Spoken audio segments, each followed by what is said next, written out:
Welcome back to the Cameron James channel. Today we'll be talking about the very important topic of Brite Advisors USA and what is your game plan. Okay, for anybody watching the channel, only around 10% of the people watching the channel are subscribed. Please do subscribe below. It's the very best thing you can do as a thank you to me and my digital marketing team for all the efforts we put in here at Cameron James, and we will reinvest our time in the channel with those subscribers to keep trying to bring you better and more up-to-date content. Okay, Brite Advisors USA. Now, if you're hoping for a summary from me today on the legalities, what happened, etc., it's not the video. You can go and read that in the receivership reports. It's all there. You'll have the information from your trustees. What I'm here to discuss today is what is your game plan and what are you going to do from here? Now, you may well be feeling burnt. You may well be feeling upset. You may well be feeling concerned, whatever it might be. My advice here at Cameron James, whenever something happens like this, the very best thing you can do is actually pretend it hasn't happened. Now, I'm not saying you go and bury your head in the sand and you ignore it, but what you do is I suggest you re-enter the financial market and understand, who do I want to manage my money on an ongoing basis? What are my retirement goals? What are my retirement objectives? Kids, family, education planning, university, savings, inheritance, everything that you need to work out. And then go into the market and assess which individual or which firm do you think is best suited to manage your finances for you. Now, that may well mean doing a review of your existing financial advisor. Maybe you're really happy with your current advisor who advised you initially on these assets and you want to remain with them. Maybe you want to go away and do an analysis in the market.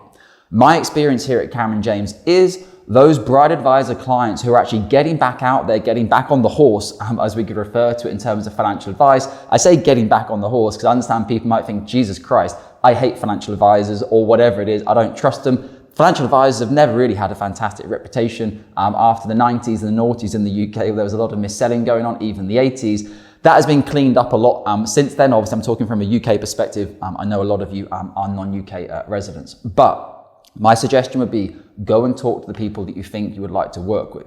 Here at Cameron James, we've actually had a very different model with Brite Advisor clients. Now, our goal has been not to push people and say, you need to do this, or scare tactic people. No, not at all. Like, until the money is made liquid from the receivership, obviously nothing can happen with your Brite assets. However, we have a number of Brite clients. I'd say we've probably onboarded quite a few now.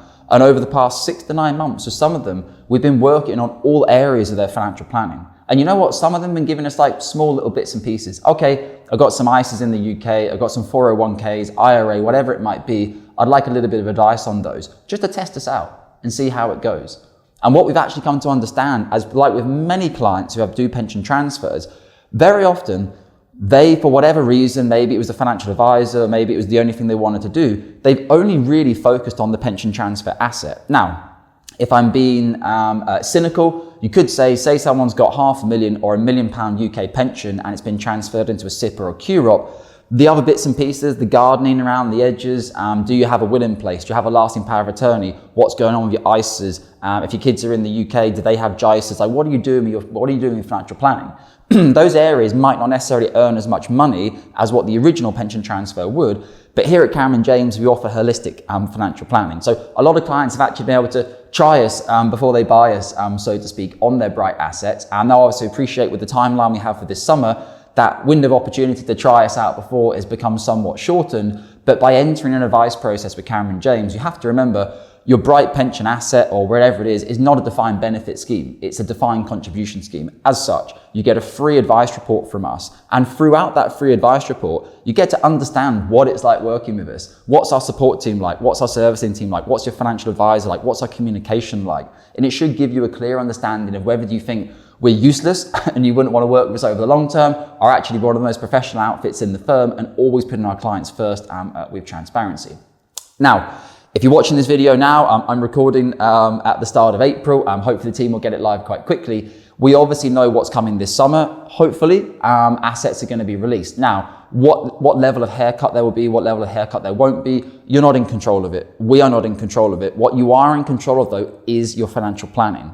So I would suggest, and there might be other financial advisors out there you think are excellent as well, go and do a comparison. Go and talk to them, get an advice report, and ask for holistic financial planning. Here at Cameron James, a lot of the Brite clients we've spoken with, when we did cash flow planning with them, it's the first time they've ever done cash flow planning in their life, which I just find astronomical when, say, somebody's transferred £1 million into another pension pot. what's the goals? What's the objective? Okay, it's invested in the underlying portfolio. Brilliant. As we know, a lot of the underlying portfolios at Brite, in terms of the household names, are actually very good. But what's the strategy? What happens if you have a financial crisis, as we basically have now with Trump tariffs? What's your goal? Can you survive a market downturn? On the 65th birthday, when you plan to retire, if markets crash by 25% over the course of a week, how will that affect your retirement planning? Bit of a summary video today that I think the game plan for you should be, rather than sitting and waiting until the final receivership report is done and assets are going to be liquidated, use this time now to start researching the market and understanding, who do I trust? Who do I want to work with? Who do I think has actually got my own best interest at heart? And obviously here at Cameron James, we're not a white knight. We don't work for free. As per our website, you'll see our fees and charges. I'm sure my team can put a link there for me. We have a 1, 2 or 3% initial charge.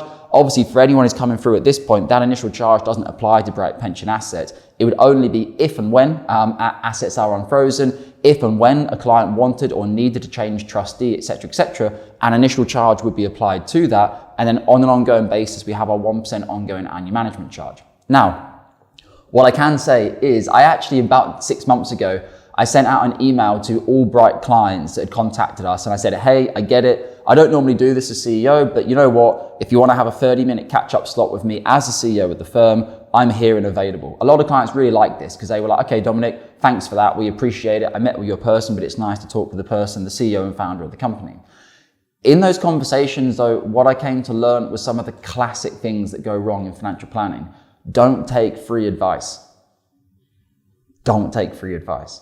You would not take free advice from a lawyer. I mean, you might in this day and age of ChatGPT, it's getting pretty smart. But if you were dealing with something extremely important in your household, say you were selling your house for £1 million and there was a buyer, blah, blah, blah, you wouldn't use a free lawyer on that. You would want a lawyer. You would ask through all your friends, who's a good lawyer? I'm selling my £1 million house. I don't want it to go wrong.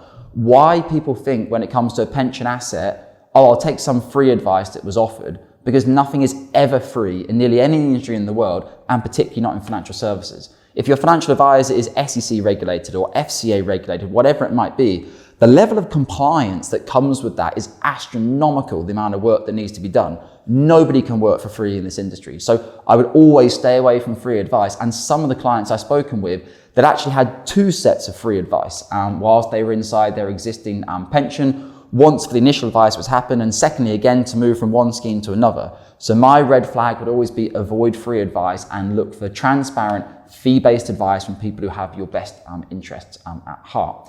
If you have any questions on the topic, I know this will be an emotional one for a lot of people. Do feel free to let us know in the comment section below. Otherwise, you can use our Brite calendar link below to book a day and a time that's suitable for you in your time zone to speak with one of our regulated financial advisors. And as always, take care of UK pension assets.